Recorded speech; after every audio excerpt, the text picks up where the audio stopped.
आगमन का दूसरा रविवार। आगमन का समय हम प्रत्येक जन के लिए कृपाओं का समय है, आशीर्वाद का समय है, अपने जीवन को नया करने का समय है, प्रभु के लिए अपने आप को तैयार करने का समय है। मेरे प्यारे मसीही भाइयों और बहनों, आगमन के पहले सप्ताह में हमें आशा दी गई कि एक बचाने वाले आ रहे हैं, और जब वे बचाने वाले आएंगे तो हम प्रत्येक जन को हमारी परेशानियों से, चिंताओं से हमें मुक्त करेंगे।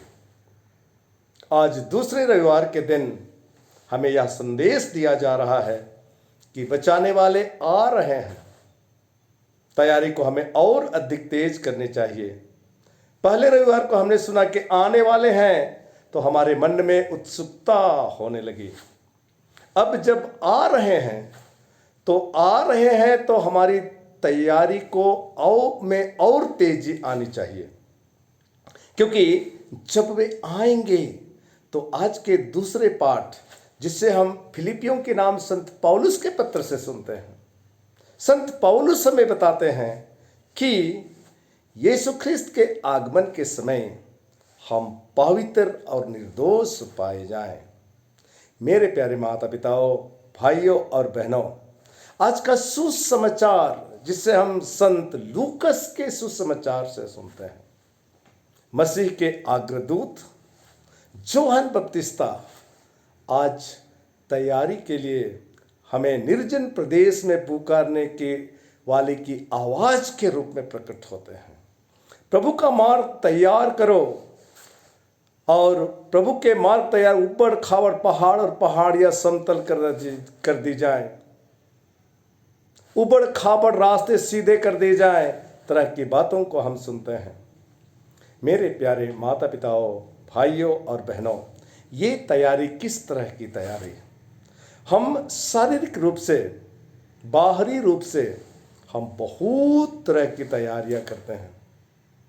सड़क को ठीक करना, जब बड़े व्यक्ति का आगमन होता है, सड़क को समतल करना, जहां तहां अगर गड्ढे हो तो समतल किया जाता है।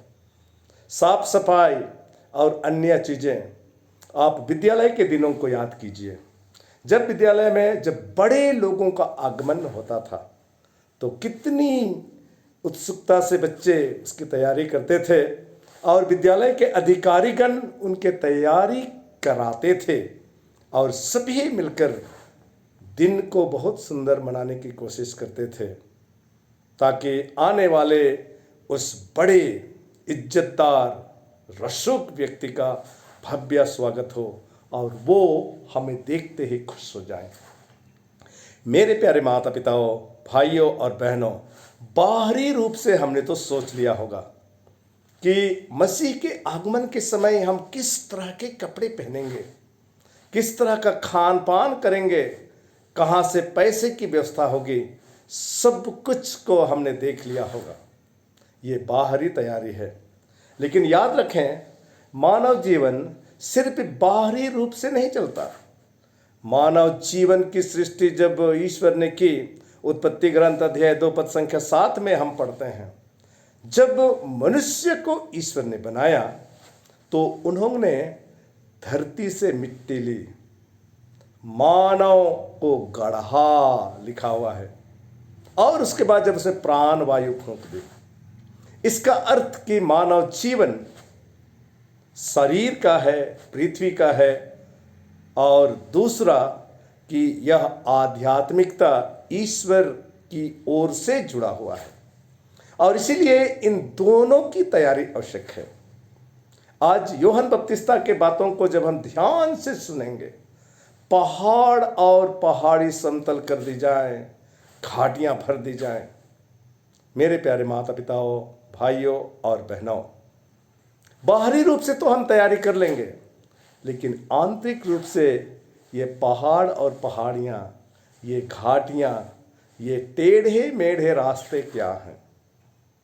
2 भाई, पिता नौकरी में, वे सेवानिवृत्त होते हैं।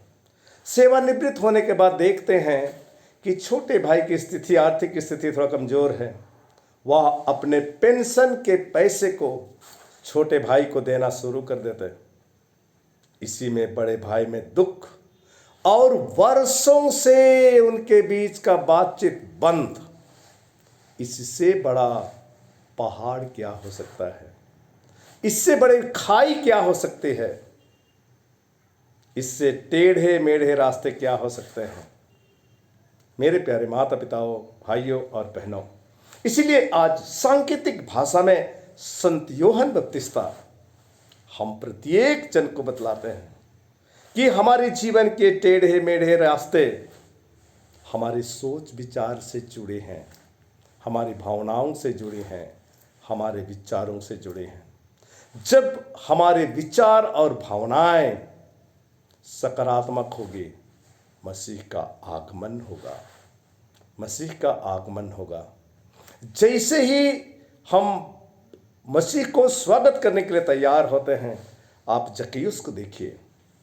यीशु ख्रिस्त उसके जीवन में आते हैं, उसके दिल में इस उत्सुकता, आगमन के पहले सप्ताह में हमें बताया आने वाले हैं उत्सुकता। और मसीह जब आ रहे हैं तो देखने के लिए वे तरसते हैं, गूलर के पेड़ पर चढ़ जाते हैं और गूलर के पेड़ से वे देखते हैं कि यीशु कहाँ है। प्रभु जब नीचे आते हैं, उस पेड़ के समीप पहुंचते हैं, वे कहते जक्कैयुस नीचे आ जाओ। आज यीशु ख्रिस्त भी हमें यही करने जा रहे हैं। इसीलिए उत्सुकता हमें होनी चाहिए जक्कैयुस के समान, मन में खलबली। और जैसे ही मसीह का आगमन हमारे जीवन में होगा, सब कुछ नया हो जाएगा। जक्कैयुस का जीवन नया हो गया। टेढ़े मेढ़े रास्ते, विचारों में नयापन, भावनाओं में नयापन, चिंतन में नयापन, रिश्ते में नयापन। और इसीलिए ये नयापन लाना, ये तैयारी है। ये पहाड़ और पहाड़ियों के समान है। हम पुरोहित हैं, हम धर्म बहन हैं, हम माता पिता हैं, हम दफ्तरों में काम करने वाले कर्मचारी हैं, हम गांव में रहते हैं, गांव के अगुवे हैं। रोज रोज के जीवन में इसी तरह के खटपट हमारे जीवन में है। आज आंतरिक ये खटपट आंतरिक रूप से हमारे जीवन में पहाड़ और पहाड़ियों के समान है, हमारे जीवन में घाटियों के समान है, टेढ़े और मेढ़े रास्ते के समान है। यूहन्ना के उन बातों को हम याद करें ताकि हम सभी इन सब टेढ़े मेढ़े रास्ते, रिश्ते सबको हम समतल कर सकें। और इसीलिए ये समय हमारे लिए आनंद का समय है, ये समय हमारे लिए खुशी का समय है, ये समय हमें अंदर से खुशी देने का समय है। जब अंदर से हमारे रिश्ते नहीं हो जाएंगे, हमारे सोच में परिवर्तन आ जाएगा, हमारे व्यवहार में परिवर्तन आ जाएगा, हमारे विचारों में सकारात्मकता आ जाएगी, तो सचमुच हमारा जीवन पवित्र होगा। हमारा परिवार, हमारा व्यक्तिगत जीवन, हमारा परिवार, हमारा समुदाय, हमारा गांव, सब ओर से प्रभु की कृपा से परिपूर्ण हो जाएगा। मेरे प्यारे माता पिताओं, भाइयों और बहनों, आइए हम सभी आनंद मनाएं, अपने अपने रिश्ते को हम ठीक करें, अपने साथ रहने वाले, अगल बगल के रहने वाले सबसे अपने रिश्ते को हम ठीक करें, विचारों में परिवर्तन लाएं। तब सचमुच रूप से यीशु के आगमन का रियल वास्तविक अनुभूति हमारे जीवन में होगा। हे बालक यीशु, हमारे जीवन में आइए। हे बालक यीशु, यूहन्ना बपतिस्ता आज हमें ये भी बतलाते हैं कि इसके लिए हमें पश्चाताप करना और पाप स्वीकार करना है।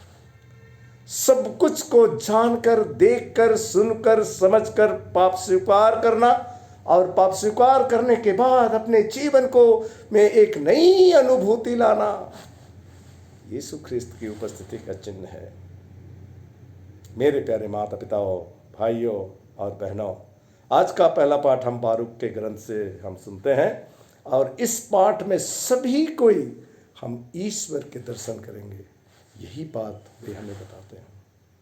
तो आइए हम सभी एक साथ मिलकर हम शांत बैठें, प्रार्थना करें, प्रभु की वाणी को सुनें, वचनों पर चिंतन करें और अपने जीवन को प्रभु के अनुरूप बनाने की कोशिश करें। अपने रिश्ते प्रभु के साथ, एक दूसरे के साथ और अपने साथ। ये जीवन ईश्वर का दिया हुआ जीवन है। ये जीवन प्रभु के लिए है।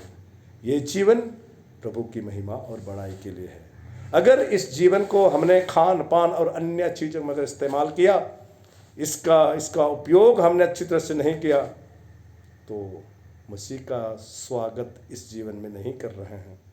तो आइए पवित्र आत्मा ईश्वर से प्रार्थना करें, हे पवित्र आत्मा, आप हमारे जीवन में आइए, हमारे विचारों में आइए, हमारे भावनाओं में आइए, हमारे जीवन की टेढ़े मेढ़े रिश्ते में आइए, विचारों में आइए और हमें पवित्र कीजिए, ताकि मसीह की उपस्थिति हमारे जीवन में हो, हम सचमुच निर्दोष और पवित्र पाए जाएं। इस बड़े काम को करने के लिए हे पावन आत्मा, आपके मार्गदर्शन की और आपकी उपस्थिति की आवश्यकता है। हे पावन आत्मा, हमारे जीवन में आइए और हमारा मार्गदर्शन कीजिए। आमीन।